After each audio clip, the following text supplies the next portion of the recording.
고린도전서 3장 16절에 우리 지난번에 읽었던 말씀인데 우리 한번 찾아봅시다. 너희는 너희가 하나님의 성전인 것과 하나님의 성령이 너희 안에 계시는 것을 알지 못하느냐. 베드로전서 2장 4절에서 5절. 사람에게 버림받았으나 하나님께 택하심을 입은 보배로운 산돌이신 예수께 나아가 너희도 산돌같이 신령한 집으로 세워지고 예수 그리스도로 말미암아 하나님이 기뻐시게 받으실 신령한 제사를 드릴 거룩한 제사장이 될지니라. 9절에다가 시작. 그러나 너희는 택하신 족속의 왕같은 제사장들이요 거룩한 나라여 그의 소유된 백성이니 이는 너희를 어두운 데서 불러내어 그의 기이한 빛에 들어가게 하신 이의 아름다운 덕을 선포하게 하려 하심이라. 아멘. 우리 한 것을 더 봅시다.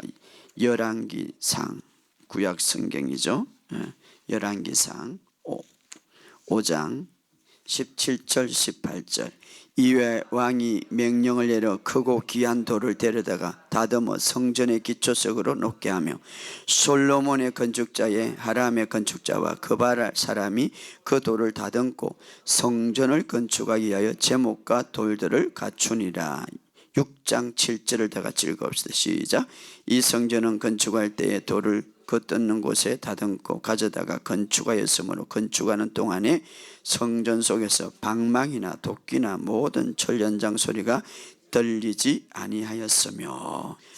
계속해서 저는 올 한 해도 정말 여러분의 삶이 이제는 좀 달라져야 되겠다는 말씀을 가지고, 얘는 말씀은 금요일날 적게 이렇게 말합니다. 씨앗이다. 씨앗은 우리가 보이지 않는 생명이 있는 거예요. 그래서 반드시 열매를 맺게 되어 있는데 말씀은 씨앗이다. 자, 이 세상의 씨앗은 말씀으로 창조되었기 때문에 말씀은 더 정확한 것이죠. 그래서 하나님의 영광을 위해 빛나는 한 해가 되기 위해서 계속해서 지난주부터 시리즈로 구약과 신약의 가장 중요한 핵심을 여러분들과 같이 나누고자 합니다. 자, 저는 그런 말을 했습니다. 세상이 어두울수록 지금 여러 가지 많은 경제적인 문제와 이 국제사회라든가 모든 전 세계에 어렵다.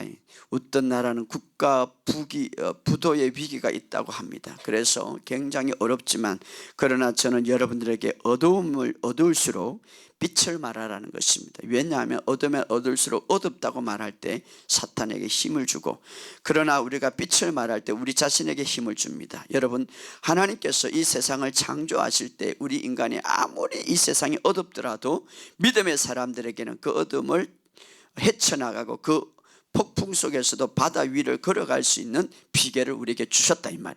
그것은 바로 예수님이 보여주셨고 하나님이 그렇게 또 말씀하셨고 우리 안에 주었는데, 특별히 그 어두운 시기에 우리가 아름다운 삶을 창조해 갈 수 있도록, 만들어 갈 수 있도록 두 가지의 도구를 주셨는데, 그것은 바로 우리의 생각과 말입니다.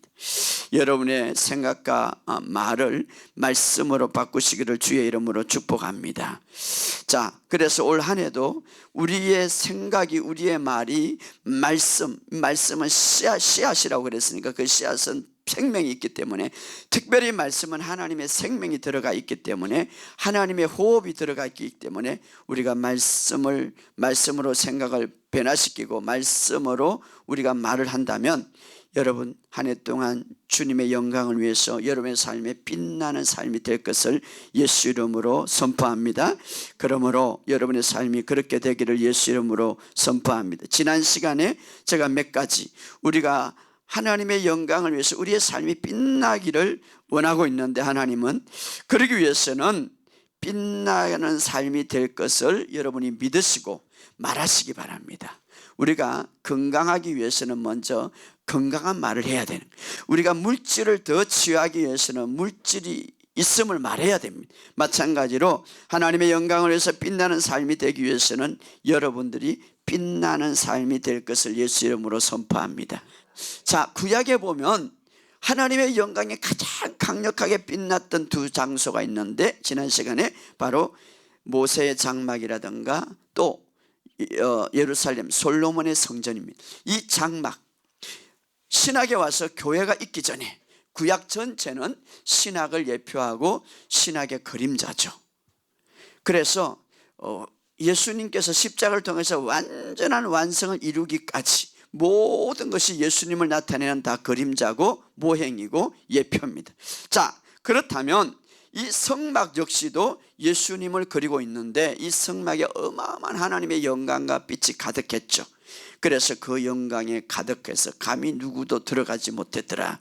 솔로몬의 성전에 역시 구약입니다. 자, 성막이 좀 더 발전돼서 성전으로 봤습니다. 성막이었고 성전, 최초의 성전이죠. 근데 그 성전도 어마어마한 하나님의 영광이 가득 차고 빛이 가득했더라. 그 성전 역시도 오늘 신학의 바로 신학의 살아있는 성전을 예표하는 것이죠. 자, 그래서 그 두 군데가 하나님의 영광이 가득했는데 바로 오늘 예수님께서 2000년 전에 피로 값주사신 진짜 성전, 살아있는 성전, 움직이는 성전, 그것이 바로 누굽니까? 바로 저와 여러분들이에요. 할렐루야. 그래서 바로 주님은 걷고 말하고 움직이는 거듭난 새롭게 태어난 새롭게 피조물 된 바로 우리를 하나님의 성전으로 삼으셨다. 그래 우리 안에는 하나님의 영광 자체고 하나님의 행상 자체인 그분이 우리 안에 계신다 이 말이. 그래서 너희 안에 있는 그리스도라. 자, 저는 그런 걸 생각할 때 너무나 감동스러워요. 눈을 감고 한번 어느 날 생각해 보시기 바랍니다. 여러분이 가만 생각해 보세요. 내 안에 그 하나님의 임재가 가득한 본체이시고 하나님의 영광의 본체이신 예수 그리스도가 내 안에 계시다. 그것이 바로 영광. 이제 그 영광이 빛나면 되는 거예요. 빛나게 하는 것은 바로 여러분들이 해야 되는 거예요. 지금 그것을 위해서 계속해서 우리가 말씀을 배우고 있는 진짜 교회, 바로 이제 걷고 말하고 움직이는 신학, 하나님의 성전, 그것을 세우기 위하여서 주님이 피로 값주고 우리를 샀다고 말하고 있습니다. 그러므로 한 해 동안 그 영광이 빛나기를 주의 이름으로 축복합니다. 여러분 안에 있는 그 어마어마한 하나님의 영광과 능력이 가득 나타나기를 주의 이름으로 축복합니다. 그러기 위해서는 믿어야 되는 거예요. 하나님의 말씀을. 자, 우리가 하나님의 영광과 능력이 빛나기 위해서는 우리의 마음이 중요한데 마음이 예수 그리스도를 더 닮아가야 되는 거예요. 그래서 하나님이 우리에게 보는 것은 내가 어떤 일을 하고 내가 어떤 옷을 입고 무엇을 하는 것보다 더 중요한 것은 내 마음을 본다고 지난 시간에 마음을 본다. 그래서 우리는 마음의 중심으로 주님을 섬겨야 됩니다. 마음의 중심으로 주님을 바라봐야 됩니다. 여러분 정말 마음으로 주님을 믿으시기 바랍니다. 여러분 마음으로 믿고 입술로 주님을 고백할 때 내 인생이 변한다고 했어요. 어떻게? 마귀의 자식에서 하나님의 자녀로 변하는 엄청나죠. 여러분 마귀의 자식에서 하나님의 자녀로 변할 때 여러분이 40일 작정기도 하고 돈을 내고 여러분이 땀을 흘리고 하나도 하지 않았어요. 단지 마음으로 믿고 입술로 주님을 고백할 때에 얼마나 마음이 변화되고 입술이 변화되면 얼마나 큰 역사가 일어납니까? 구원을 얻는 역사가 일어나는 거예요. 이것은 바로 모든 삶의 원리입니다. 마음, 생각, 입술. 따라합시다. 마음을 믿고 마음으로 믿고 정말 예수 그리스도를 마음으로 믿으시기 바랍니다. 그냥 교회를 행색적으로 다니지 마십니다. 마음으로 믿으세요. 입술로 정말 주님이 내 주인이라고 고백하세요. 이것은 내 인생 전체를 변화시키는 놀라운 계기가 되는 거예요. 할렐루야. 이것이 원리예요. 플러스 마이너스 원리가 있듯이 믿음의 원리라 이 말이에요. 여러분의 삶 속에 이 놀라운 원리 속에 살아가시기를 주의 이름으로 축복합니다. 이제 올 한 해도 여러분 정말 십자가에서 주님이 값을 지불하시고 새로운 피조물 마음으로 믿고 입술로 주님을 고백하는 자들에게 어마어마한 유업들을 이제는 예비해 놓으셨는데 그것들을 올 한 해도 취하고 누리고 살아가기를 주의 이름으로 축복합니다. 하나님께서는 그것을 최상으로 취하고 살아가는 자가 되기를 원합니다. 그래서 저는 이렇게 말합니다. 하나님께서 여러분들의 최상의 삶을 올 한 해도 누리기를 주의 이름으로 축복합니다. 사실 그것은 하나님이 원하는 것입니다. 따라합시다. 하나님께서 나의 삶에서 최상의 삶이 되기를 원하신다.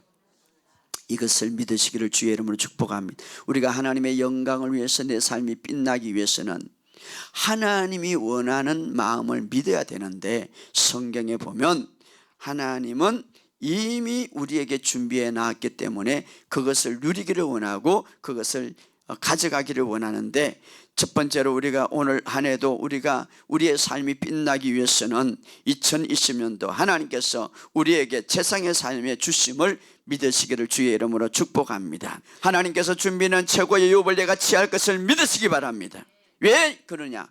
하나님은 은혜가 풍성하시고 하나님은 사랑이 풍성하기 때문입니다.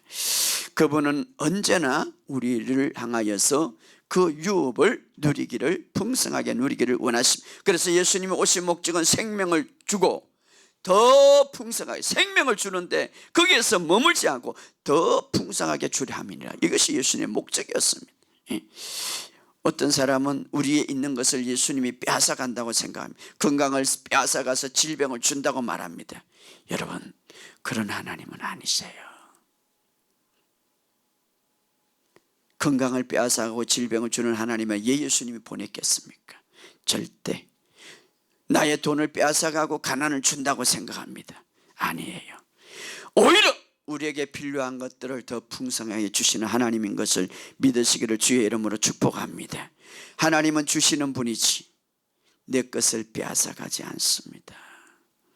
하나님은 주시는 분이지 내 것을 빼앗아가지 않습니다. 그렇다면 우리는 질문 하나가 있습니다. 목사님, 그렇다면 하나님이 주시는 분이라면 내가 더 많이 받을 수 있는 능력과 영향력을 키우려면 어떻게 해야 합니까? 하는 것이죠. 그것은 한 가지, 정말 여러분이 더 큰 믿음을 가지시기를 주의 이름으로 축복합니다. 할렐루야. 더 큰 믿음을 가지시길 바랍니다. 사랑은 주로 주는 것이고 믿음은 취하는 것입니다. 사랑은 주는 것이라면 믿음은 여러분들이 취하는 것입니다. 할렐루야. 자, 지난번에 금요일에 제가 이런 말을 했습니다. 믿음은 마치 우리 집에 또 교회에 창문이 있는데 이 창문과 같다. 믿음은 창문과 같다. 창문을 통하여서 빛이 들어오는 거죠. 창문 자체는 빛을 만들지 못합니다. 그러나 창문을 통하여서 집안의 빛을 더 가득 채우는 것. 그래서 집안의 창문이 크면 빛이 많이 들어오겠죠. 집안의 창문이 작으면 빛이 조그맣게 들어오겠죠. 믿음은 창문과 같아요. 여러분이 믿음이 더 빛나고 큰다면 하나님이 주시는 빛을 더 많이 받을 수 있을 겁니다. 할렐루야. 그래서 올 한 해도 하나님의 빛과 축복이 더 많이 여러분의 집에 들어올 수 있도록, 집이 하나님의 집이죠. 더 많이 들어올 수 있도록 믿음을 크게 하시기 바랍니다. 그래서 어느 날 제자들이 이렇게 말했죠. 예수님, 우리에게도 믿음을 더 크게 하옵소서. 우리에게도 믿음을 더 하옵소서. 그때 예수님의 답변이 뭡니까? 누가복음 17장 6절에 보면 겨자씨만한 믿음만 있다면 이 산을 들어 바다에 던지라면 그 말하는 것이 그대로 되고 너에게 순종하기라. 아무리 작은 믿음이라도 믿음을 사용할 줄 알아야 되고 믿음을 계속 쓸 줄 알아야 된다. 이렇게 말합니다. 믿음은 어떻게 자랍니까? 믿음은 들으면서 나고 들으면 그리스도의 말씀이라. 이 복음의 말씀을 계속 들음으로 믿음이 자라게 되는 거예요. 할렐루야. 어떤 분이 금요일날 그런 이야기를 해요. 새신자인데 자기 교회 누가 전도했는데 너무나 삶이 힘들어서 어떻게 유튜브를 통해서 저 설교를 들었어요. 그런데 그 설교를 24시간 계속 지금 몇 년 동안, 근데 막 자기도 모르게 믿음이 자라는 거예요. 이제는. 그래서 그가 전도했던 사람이 놀라는 거예요. 도대체 어떻게 그렇게 믿음이 아름답게 자라느냐.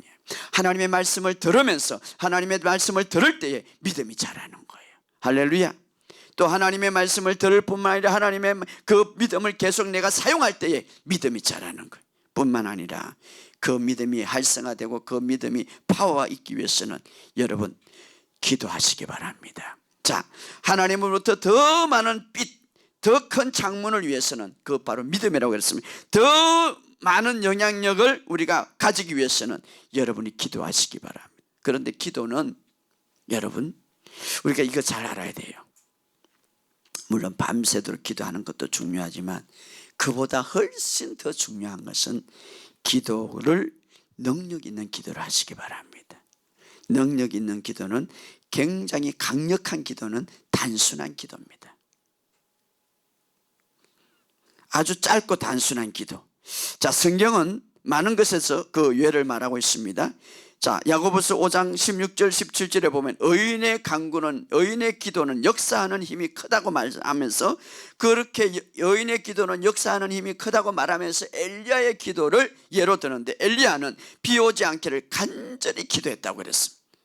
그러면 간절히 기도했는데 엘리야는 비 오지 않기를 간절히 기도했는데 3년 6개월 동안 비가 오지 않았다. 그럼 간절한 기도가 어떤 기도인가? 밤새도록 하는 기도인가? 아니에요.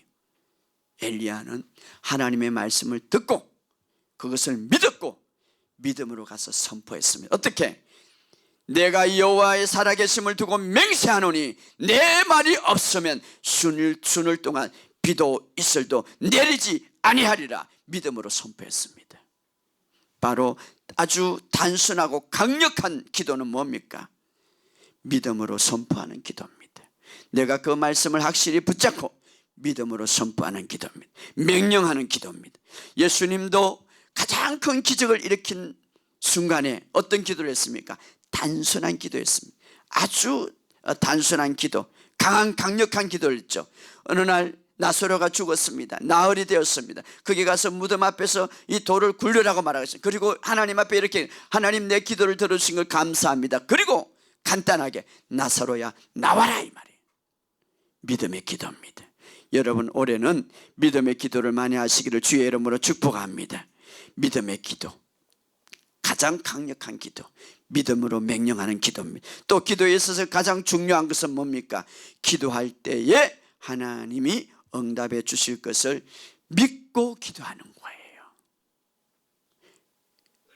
믿고 기도하지 않는 기도는 하나님이 듣지를 못하는 거예요.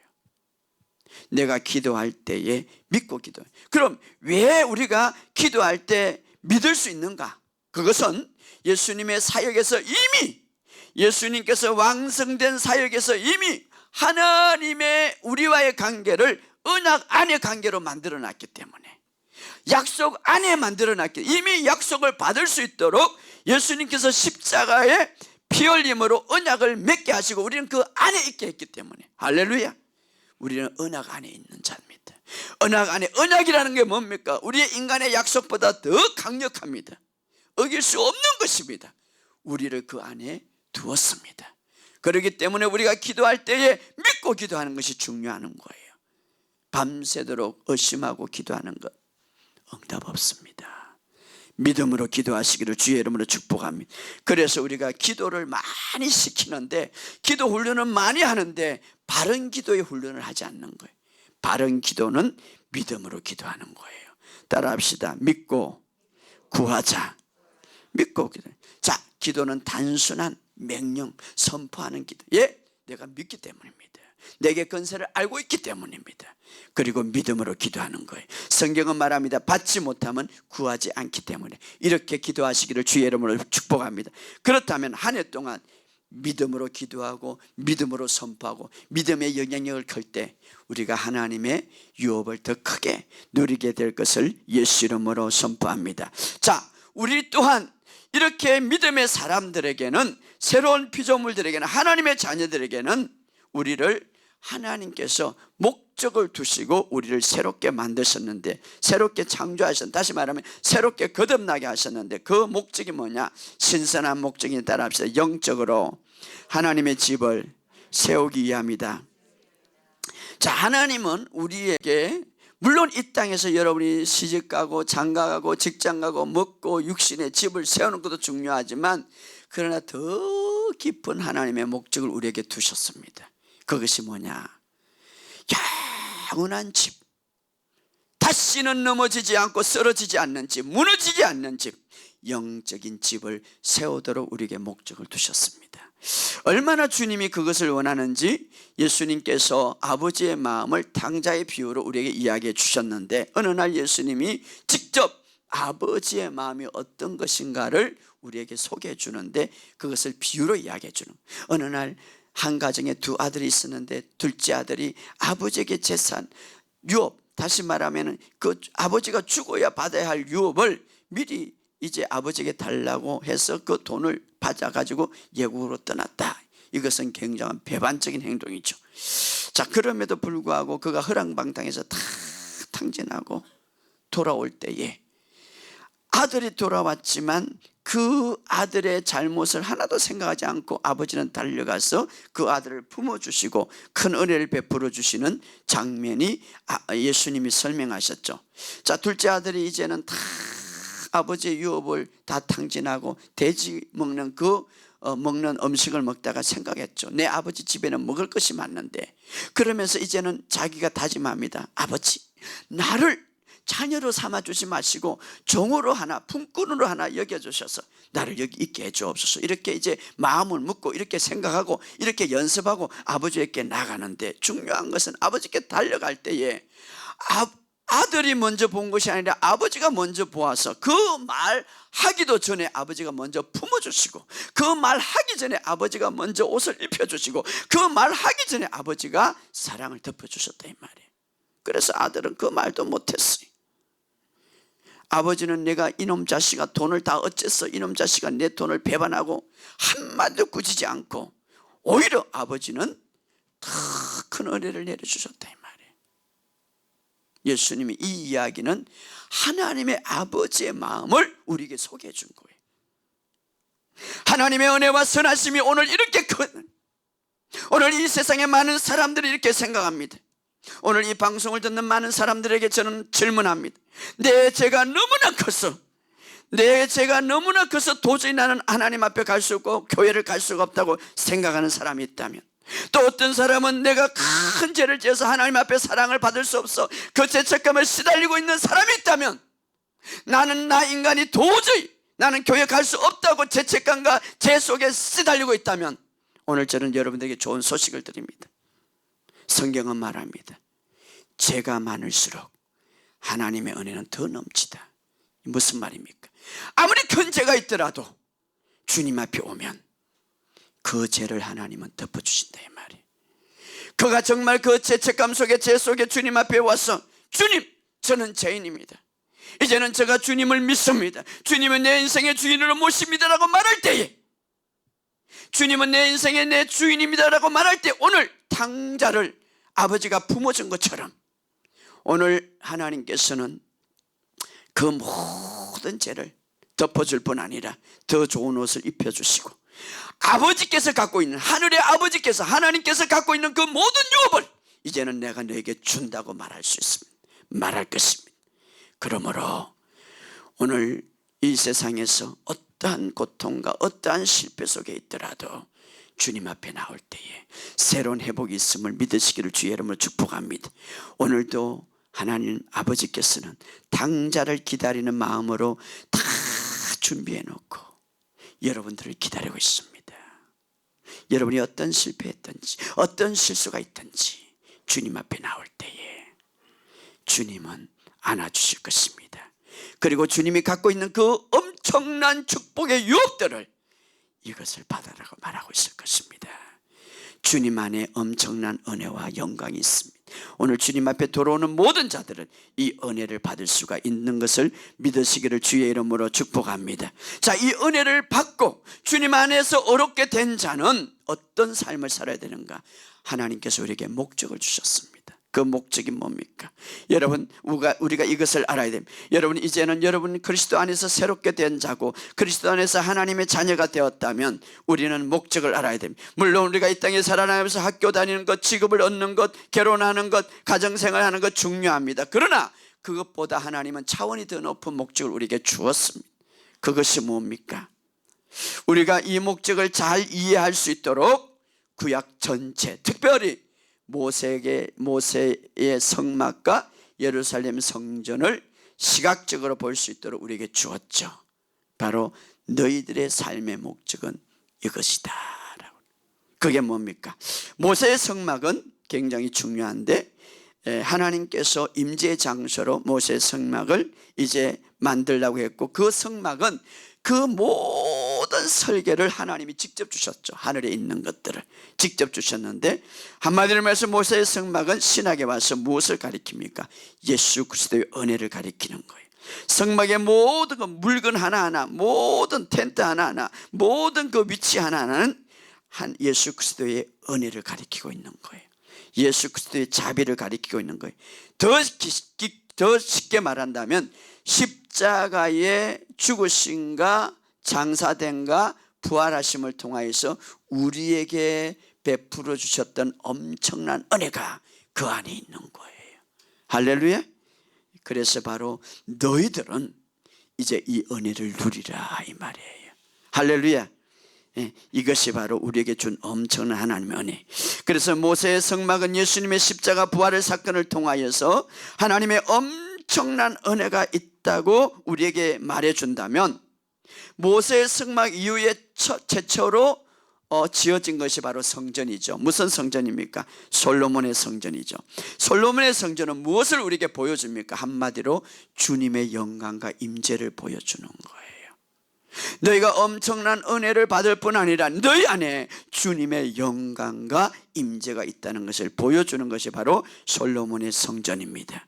그래서 솔로몬의 이 성전은 바로 오늘 우리 안에 있는 계신 그리스도, 다시 말하면 오늘 이제 신학에서 살아 움직이는 바로 우리가 하나님의 성전인데, 그 성전의 영광이 얼마나 크고 위대한 것을 보여주는 사건입니다. 자, 그래서 솔로몬의 성전은 바로 하나님의 영광을 나타내는 것이죠. 하나님의 임재를 나타내는 것이죠. 그런데 솔로몬의 성전은 솔로몬에 의해서 지어졌죠. 그러나 그 모든 행태와 설명은 다윗이 다 하고 있어요. 자, 그런데 이 성전은 굉장히 웅장하고 화려하죠. 그 내부에는 다 금으로 지었어요. 그래서 여러분이 만약에 지금 솔로몬의 성전에 들어간다면 전부 다 무엇을 받게 됩니까? 금을 받게 되는 거. 다 금으로 둘러싸여 있어요, 안에. 이 금은 뭡니까? 주님의 영광을 상징하는 거예요. 성전 안에는 다 주님의 영광이 가득한 거예요. 금을 받게 되는 거예요. 주님의 영광으로 만들어지는 거예요. 바로 주님 여러분 안에 하나님의 영광이 가득함을 믿으시기를 주의 이름으로 축복합니다. 주님의 영광이. 자, 그래서 베드로전서 2장 5절에 이렇게 말합니다. 한번 읽어봅시다. 베드로전서 2장 5절 시작. 너희도 산돌같이 신령한 집으로 세워지고. 자, 여기 산돌같이 우리를 말하는 거죠. 우리를 실제적으로 이제 산돌이라는 건 성전을 짓기 위해서 이제 만든 깎아둔 돌이죠. 바로 산돌같이 우리도 신령한 집으로 세워지고, 신령한 집으로 세워지고. 자, 우리가 근데 신령한 집으로 세워지고, 어떻게 실제적으로 우리가 신령한 집으로 세울 수 있습니까? 우리가 하는 모든 삶을 통하여서, 여러분 자녀 양육을 통하여서, 결혼을 통하여서, 일을 통하여서, 여러분 사역 통하여서, 직장을 통하여서, 학교를 통하여서 실제적으로 우리가 신령한 집을 세워가야 되는데, 그게 뭡니까? 영적인 하나님의 집을 세우기 위해 우리를 만드셨다 이 말이. 그래서 우리의 목적이 뭡니까? 우리가 하는 모든 일들을 통해서 결국은 영적인 신령한 집을 지어가야 된다 이 말이에요. 만들어져야 돼. 물론 우리도 영적인 신령한 집이 되었는데, 또 우리가 우리의 모든 하는 일을 통하여서 하나님이 우리에게 목적을 주었다면 영적인 신령한 하나님의 집을 만드는 것이 우리의 목적이다 이 말이에요. 영원한 하나님의 집, 물론 우리가 이 땅의 집을 짓는 것도 중요하지만, 그러나 이 땅의 집은 오래가지 못하는 거, 영원하지 못하는, 그러나 영원한 집을 하나님이 세우기를 원하는데, 그건 뭡니까? 이 땅에 여러분의 모든 활동을 통하여서 영적인 하나님의 집을 세우는 것이 아버지의 목적이에요. 할렐루야. 그래서 여러분들이 모든 삶에 있어서 이 땅의 집보다 더 중요하고 더 오래가고 완전한 영적인 하나님의 집을 세우는데 목적을 두시기를 주의 이름으로 축복합니다. 여러분이 예 직장을 다닙니까? 여러분이 예 학교와 여러분이 예 공부를 합니까? 여러분이 예 돈을 벌니까? 모든 삶의 영역에서 바로 하나님이 원하는 것, 신성한 목적인데, 그게 뭡니까? 영적인 하나님의 집을 짓는 거예요. 그것이 하나님이 원하는 거예요. 여러분이 이것이 목적이 되기를 주의 이름으로 축복합니다. 저는 이 설교를 들으면서 그래, 하나님께서 나를 신령한 집으로 만들어 주셨는데 또 내 모든 삶의 영역에서 영적으로 신령한 하나님의 집을 짓는 것이, 하나님의 집을 세우는 것이, 어떤 사람은 이 땅에 육신을 집을 세우는데 수단과 방법을 가리지 않습니다. 그러나 그것은 언젠가는 무너질 것입니다. 그러나 영원히 무너지지 않는 집이 있는데 그게 뭡니까? 영적인 하나님의 집이에요. 그것을 많이 세우시기를 주의 이름으로 축복합니다. 어떤 사람은 이래요. 이 땅에 보이는 집, 육신의 집, 쓰러질 집, 내가 멋지게 지었고 많이 지었고 아름답고 자랑합니다. 그러나 주님 안에서는 하나도 자랑이 되지 않습니다. 그러나 영원한 집, 무너지지 않는 집, 빛나는 집, 하나님의 영광을 가득한 집, 그 집을 많이 세우는 것이 우리의 목적이에요. 할렐루야. 이 목적이 되기를 주의 이름으로 축복합니다. 뿐만 아니라 이제 이 목적을 가지고 살아가면서 우리의 삶은 어떻게 돼야 됩니까? 어둠에서 빛으로 옮겼기 때문에 우리가 선택되어지는 순간에 우리에게 이런 목적이 주어졌고 하나님의 집이 산돌이 되었는데 그 돌들은 어떻게 우리가 살아가야 됩니까? 어떤 모습으로 살아갑니까? 열왕기상 5장 17절에 이렇게 말합니다. 이에 왕이 명령을 내려 크고 귀한 돌을 떠다가 다듬어 성전의 기초석으로 놓게 하며, 크고 귀한 돌을 다듬어, 여러분 채석장에서 어두운 데서 다듬어 아주 깨끗하게 이제 성전을 짓기 위해서 벌써 채석장에서 거기에서 다듬었다 이 말이죠. 이건 뭡니까? 어둠과 죄의 구덩이에서 우리를 불러낸 상징을 말하는, 우리가 어둡고 죄에서 정말 하나님의 계획 안에서 선택되어서 성전의 산돌이 되었다 이 말이에요. 산돌이 되었다. 그래서 그 산돌은 어떻게 살아야 됩니까? 이제는 자, 여기 보면 성전의 기초석으로 놓게 하며, 성전 안에 기초석으로 놓게 하며, 자, 성전 안에 산돌이 됐기 때문에 이제는 우리는 어떤 돌로 변해야 됩니까? 안식하는 삶이 되기를 원합니다. 살아있는 실제적인 성전이 되기를 원합니다. 다시 말하면 걱정하지 않고 근심하지 않고, 왜? 성전이 되었기 때문에 정말 주님 안에서 안식하는 삶이 되기를 바랍니다. 그래서 구체적으로 7절에 이렇게 말합니다. 한번 읽어봅시다. 열왕기상 6장 7절에, 열왕기상 6장 7절 시작. 이 성전은 건축할 때에 돌을 그 뜨는 곳으로 다듬고 가져다가 건축하였으므로 건축하는 동안에 성전 속에는 방막이나 도끼나 모든 철 연장 소리가 들리지 아니하며. 여러분 이게 참 중요한데, 여러분 우리가 이 세상에 집을 지으면 시끄러워요. 막 여기도 지금 아파트, 여기도 막 건물을 짓는데 얼마나 시끄러운지 몰라요, 낮에는. 그런데 여기 보세요. 성전을 지을 때는 성전 속에서 이봐요, 돌을 나올 때에 방망이나 도끼나 모든 철 연장 소리가 들리지 아니하며. 희한하죠. 소리가 안 들리는 거예요.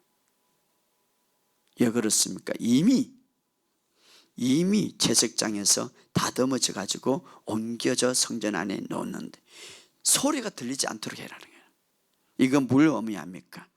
참 이미 깨어지고 다듬어져 왔기 때문에 이제는 성전 안에는 내가 성전이 되었다면 성전 안에 어떻게 조용하게 짓게 해란 말이에요.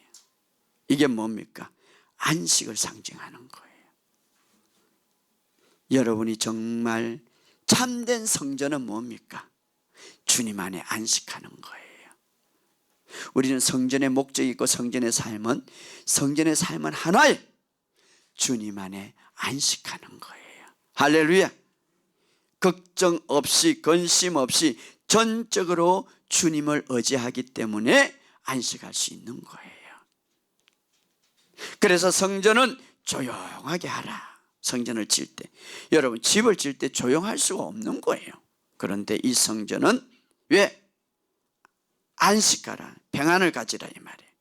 자, 성전을 짓는 사람, 성전은 솔로몬이 성전을 짓기를 그렇게 원했어요. 왜? 하나님의 임재의 장소, 법궤가 얼마나 중요하고 귀중한가를 다윗은 알았기 때문에. 그래서 하나님 앞에 기도할 때에 내가 성전을 짓기를 원합니다. 그러나 노했어요. 그래서 다윗이 성전 지을 수 있는 모든 물질과 재료를 다 준비해 주었죠. 성전은 누가 지었습니까? 솔로몬이 지었어요. 그럼 내 다윗에게는 허락하지 않았는가? 바로 여기에 원인이 있어요. 다윗은 전쟁의 사람이죠. 많은 피를 흘렸고 그는 안식이 없었습니다. 사실 솔로몬이란 이름은 히브리어로 살롬이라는 뜻입니다. 평안과 안식이에요. 오늘 교회는 평안과 안식이에요. 진정한 교회는 평안과 안식을 가지는 거예요. 할렐루야. 교회의 목적이 있고 교회의 삶이 있어요. 여러분이 정말 주님 안에 있다면 평안과 진정한 교회는 평안과 안식이에요. 할렐루야. 진짜 성전은 주님 안에서 안식할 수 있는 거예요. 조급하거나 두렵거나 불안하지 않습니다. 왜? 주님이 주인 되시기 때문에. 할렐루야. 여러분의 삶에 놀랍고 위대한 일들은 언제 일어나는가? 주님 안에 평안하고 안식할 때. 어떤 사람은 너무 조급해요. 급해. 우리 한국은 너무 급하다는 거죠. 조급한 거예요. 안식한다는 것은 세상적인 용어가 아니에요. 그냥 놀고 먹고 맨날 노는 거, 그게 안식이 아니라 일을 하되 자신의 경험을, 자신의 지식을 의지하는 것보다 오직 하나님을 의지하는 거예요. 쉽게 제가 말한다면 이렇게 말해요. 저는 이 설교를 준비하기 위해서 하루, 어떤 때는 이틀을 걸려요. 노력해요. 뭐 설교 하나도 안 하고 그냥 안식한다고 그냥 설교 나옵니까? 노력해요. 그 다음에 이제는 이것을 다 내려놓고 내가 노력하는 것을 의지하고 설교하는 것이 아니라 주님을 의지하는 거죠. 주님, 내가 이것대로 설교하지 않고 주님이 인도하는 대로 내가 설교합니다. 내가 노력하지만 내 노력을 의지하지 않습니다. 내가 지식은 갖고 있지만 내 지식을 의지하지 않습니다. 주님을 의지하는 거예요. 그리고 평안하게 주님 앞에 내어드리는 거예요. 이게 안식이에요. 할렐루야. 그럴 때에 하나님이 일하시는 거예요. 그럴 때에 하나님이 역사하시는 거예요. 하나님을 믿고 평강이 있을 때에 특별히 우리가 왜 안식할 수 있습니까? 예수님이 2000년 전에 다 이루었기 때문에 그 일을 생각하고 그 일을 바로 믿고 그 일을 우리가 바로 잡는다면 그 일 안에서 안식할 수 있는 거예요. 정말 이제는 안식하시길 바랍니다. 말씀을 붙들고 안식하시길 바랍니다. 주님께 집중하시길 바랍니다. 열왕기상 5장 17절에 귀한 돌을 뜨다가, 귀한 돌, 바로 여러분은 주님 안에서 귀한 돌이 된 것을 믿으시기를 주의 이름으로 축복합니다. 왜 귀한 돌입니까? 주님이 핏값으로 지불했기 때문에, 그리고 주님이 핏값으로 지불해서 나를 성전 삼았기 때문에 나는 귀한 돌이 돼요. 내 가치가 얼마나 귀중한가? 주님이 핏값을 지불하셨습니다. 할렐루야. 따라합시다. 내 가치는 주님의 핏값이다. 성전 삼기 위하여서 주님의 핏값을 지불하신 거예요. 천사의 핏값이 아니라, 믿음의 조상의 핏값이 아니라 예수님의 핏값이에요. 얼마나 보배로운 핏값이에요. 보배로운 피로 값주고 나를 사신, 성전 되게 하셨다. 할렐루야. 성전 되게 하셨다. 그래서 우리의 삶은 의미가 있고, 그래서 우리의 삶은 목적이 있고, 그래서 우리의 삶은 놀라운 하나님의 기적이 있는 거예요. 어떤 의미가 또 있습니까? 우리의 삶의 의미가 어떤 의미가 있습니까? 빛으로 어둠에서 빛으로 옮겨서 우리에게 의미가 준대. 마지막으로 베드로전서 2장 9절에 다시 한번 읽어봅시다. 베드로전서 2장 9절에 시작. 그러나 너희는 택하신 족속의 왕같은 제사장이요 거룩한 나라여 그의 소유된 백성, 이는 너희를 어두운 데서 불러내어 그의 귀한 빛에 들어가게 하신 이의 아름다운 덕을 선포하니. 지난 시간에 제가 왕같은 제사장을 설명했기 때문에 간단하게 설명. 우리는 바로 왕족입니다. 할렐루야. 우리를 다시 태어나게 한 것은 바로 왕족으로 태어나게 했습니다. 아담의 후손이 아니라 여러분의 왕족으로 태어났습니다. 할렐루야. 왕족. 왕족이라고 해서 거만하게 막 거만하게 이렇게 살아가는 게 아니라 용서하고 간대하고 넓은 마음으로 살아가는 거예요. 할렐루야. 왕은 말에 능력이 있습니다.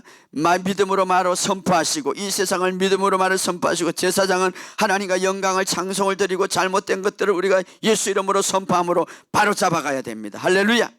그리고 너희를 어두운 데서 불러넣어 그의 귀한 빛에 들어가게 하셨다. 이게 뭡니까? 바로 이제 어둠의 세력에서 우리를 건져서 하나님의 아들의 나라로, 빛의 아들로, 빛의 나라로 우리를 옮겨졌다 이 말이에요. 그래서 나는 이제 빛의 아들이고 빛의 나라에 있음을 믿으시기를 주의 이름으로 축복합니다. 따라합시다. 나는 빛의 나라로 옮겨졌다. 빛의 아들일들이다. 그리고 마지막에 중요한 것은 따라합시다. 아름다운 덕을 선포하게 하심이라. 여러분의 삶 속에 이제는 이 좋으신 하나님이 얼마나 중요한지, 얼마나 위대한지, 얼마나 아름다운지 그것을 선포하다 이 말이에요. 오늘 교회가 뭡니까?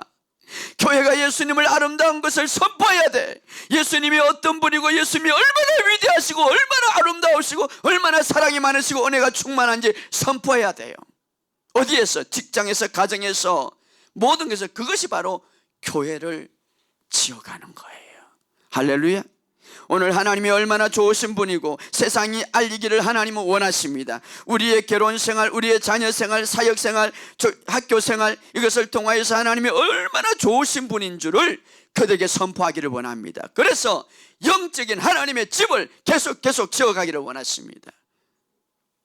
어떤 사람은 너를 보면 하나님을 믿고 싶지 않아. 그러면 안 되죠.